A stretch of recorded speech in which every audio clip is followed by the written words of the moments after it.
দেখো কুয়াশার জন্য টিন পুরো ভিজে আছে, পুরো কুয়াশা। ঠান্ডা শীত পড়বে, পৌষ মাস ঢুকবি কদিন পরে, পিঠে পুলি খাবো কদিন পরে, বানাতে লাগবে। পৌষ সংক্রান্তি চলে আসছে। আর হ্যাঁ, ভাত খাওয়ার সময় খাবি না তুমি? আমার দিদা আমার পরোটা বানায় ভাজা ছোটদা কোনো আয় তো। এই দেখো গরম গরম মুলি কে পরাঠা, তেল দিয়ে ভাজিছে না, সর্ষের তেল দিয়ে, মানে খাবেন। এদিকে আছে টমেটো চাটনি।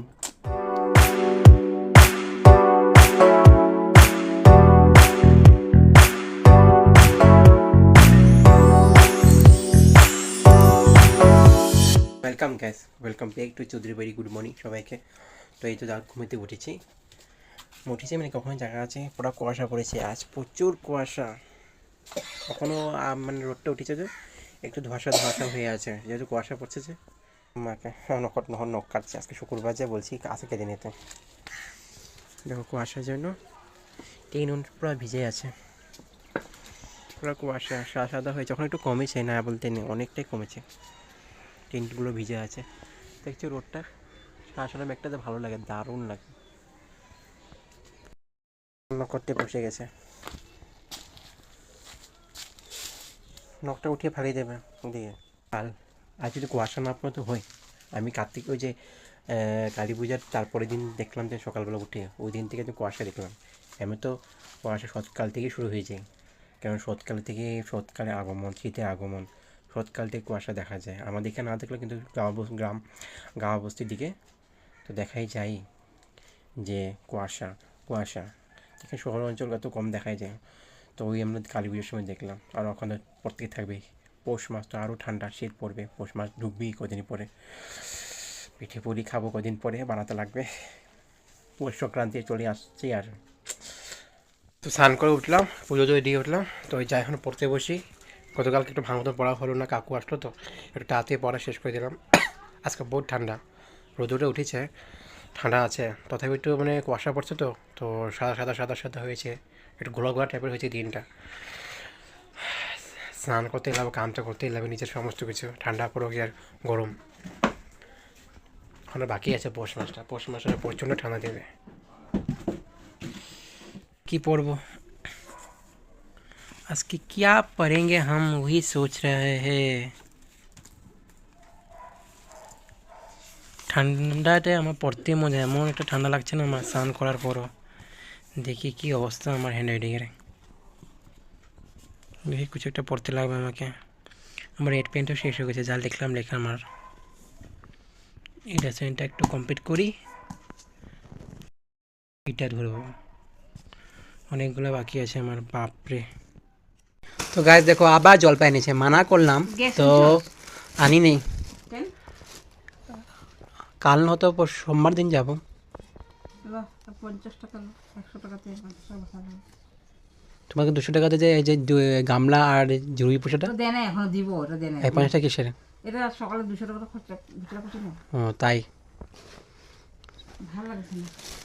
দেখো মানা করার পর নিয়ে আসলো। জলদি যেটা লাগবো, যেহেতু আমি আচার খাই না, ভালোই পাই না রেখে দেন, বানায় রেখে দেবে কোনো কথা। একদম। আমার আচার ভালো লাগে না, দেখতে আমার ভালো লাগে আচার, কিন্তু একটু আমের আচারটা ভালোই লাগে আমার। যাক, ভালো লাগে, মানুষ দেখবা খায়, কম শখ বানায় মানুষ। এটা গোটা কথা আর এখানে কি সবজি উবজি আছে, যা আছে আছে, গোটা বানানো, যেটাই বানাও গোটা। আমার তেল মশলা তো লাগে, আর আমি ভালোও পাই না আচার। গোটা বানাবো এটা। আজ মুড়িকে পাঠা বানাবে, হ্যাঁ 2 দিন থেকে বলছি আজ বানাবে। মূলাগুলো ধরে রাখলাম, শুনছো? আমাকে দেখে তাকিয়ে লাভ নেই, বানাবে রাত্রেবেলা, ঠান্ডা দিন। এখন শীতকালে যে কোনো পরোটা খায়, পালক পরোটা বানাবে, পালক নিয়ে আসবে বাজারে যা, বাজার সত্যিন দোকানে আছে না, সেখান থেকে নিয়ে আসবে, দোকান থেকে নাই পালক ছিঁড়ি বানাতে। তো আজ বানিয়ে দিতে বললাম, দেখি রাত্রেবেলা কী বানিয়ে। তার মধ্যে জলপাই নিয়ে আসলো 2 কিলো থেকে, এখন 1 কিলো কমিয়ে নিয়ে আসলো। আমি তো আচার ভালোবাসি না, তো গোটা গোটা বানাবে। কতগুলো তো কেটে বানালো আগেরগুলো, তো এখন পুরো গোটা গোটা বানাবে, যেটা আমি একদম ভালো পাই না। এমনি আচার দেখতে আমার ভালো লাগে, বানিয়ে থাকলে স্টক মানে বয়ামের মধ্যে বোতলে, কিন্তু আমি খেতে একদম ভালো না। আমি বাড়িতে অনেক আচার আমার নষ্ট হয়ে গেছে, খাই না। তো গতকালকে তো হ্যাঁ পিসিকে দিয়ে দিলাম আর দিদিকে দিয়ে পাঠিয়ে দিলাম, তো একটু আছে, অনেকটা বানাবে। আর মা কাকে কী দিবে আমি জানি না, যেটা একদম মানে পারো মা বটে এসব করতে জন্য। দিদারা চারটা খাম তুমি যত হ্যাঁ ভাত খাওয়ার সময় খাবি না তুমি আমার দিদা আমার পরোটা বানায় ভাজা ছোটদা এখন আয়নে তো ছোটদা এখন আইবো গাড়িতে উঠবই কিন্তু ছোটদা ঘরে যা বসে গেছে তখন পরোটা লাগবে। চাইলে পরোটা ইস, নাতি বলেছে পরোটা খাবে আচার দিয়ে, বানি খেতে থাকো। করতে এনে রাখলো, এখন ধুতে লাগবে আমাকে, নিয়ে ঢেলে দিই।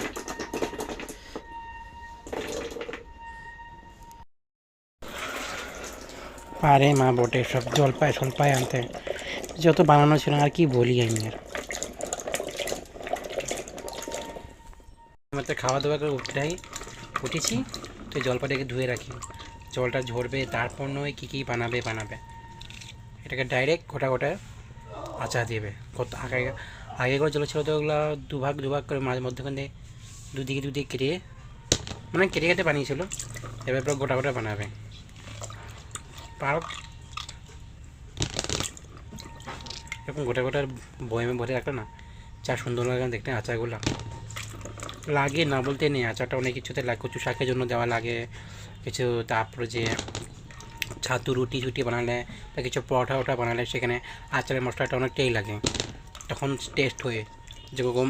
আর যদি মূলো পরোটা বানায় সেখানে আচারের মশলাটা দিলে যে যা ভালো লাগে না, পরোটার স্বাদটা আলাদা না থাকে, একটা মানে একটা লেভেলটি আলাদা হয়ে যায় স্বাদের। তো এখন ধুয়ে রাখি, তারপর একটু বিশ্রাম করবো, তারপর উঠবো জিম করবো সন্ধ্যার সময়। তো ধোয়া হয়ে গেলো অলরেডি শেষ, জলটা ঝরার জন্য রেখে দেবো। এখন বাটি সুদ্ধা নিয়ে যাই, তো ঝরে যাবে। এটা একটু চ্যাপটা হয়ে গেছে, আচ্ছা কি আর বলি। থালা দিয়ে ঢেকে রাখি, আরো বড় হয়ে যাচ্ছে থালা, কোথাও ঢেকে রাখি, পড়িস না। তো ধুয়ে রেখে দিলাম, ভাতও খাওয়া দাওয়া হয়ে গেলো আমার। তো এখন যাই একটু বিশ্রাম করবো। মা আরও কী কাম দিচ্ছে, এখন করবো না কোনো কাম, মন যাচ্ছে না আমার।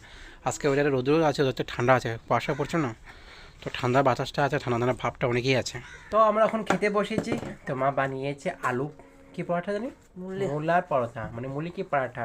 শীতকালে মুলিকে পরোটা বা যে কোনো পালক পরোটা হোক, মটর পরোটা হোক, যা কিছু হোক, শীতকালে সিজনে মানে যে কোনো পরোটা খাও না যা দারুণ লাগে না। তো মাকে বললাম, তো গতকালকে তো আজ পাকালো, যা ভালো লাগছে না। সাথে টমেটো চাটনি, খেজুর গাছমুড়ি কিশমিশ কাজু দিয়ে বানিয়েছে।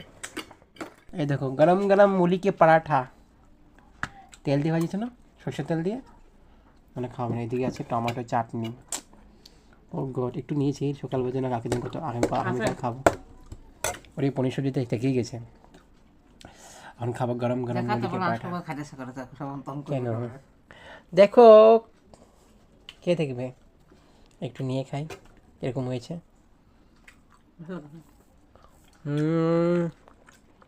ভালো হয়েছে, দারুণ সুস্বাদু। তো গাইস এইমাত্র খাওয়া দাওয়া করে উঠলাম, মুড়ি পরাঠা মানে মূলাকার মূল কী বললাম, হিন্দিতে নাম এসে যাচ্ছে। যাই হোক মুড়ি পরাঠা বা মূলার পরাঠা অনেক ভালো হয়েছে। অনেকদিন রিকোয়েস্ট করলাম মাকে বানিয়ে দেওয়ার জন্য। শীতকালে নয় খাওয়া তো অনেকটাই ভালো লাগে, এখন শাকসবজি জিনিস দাম হচ্ছে মানে যিনি বাজারে সবজির দাম, তথাপি তো মানে ভালোই লাগে খেতে। শীতকালে সবজির গন্ধ, রং বিরং সবজি সে আসে মানে এই সিজনটাই। তারপর তো গরমকালে গ্রীষ্মকালে তো একদম যা ইচ্ছা তা খেতেই মন যায় না। তখন যা পাচ্ছি টুকটাক খেয়ে নিয়েছি, ওদের এক্সারসাইজ চলছে, আমার না বলতে নেই।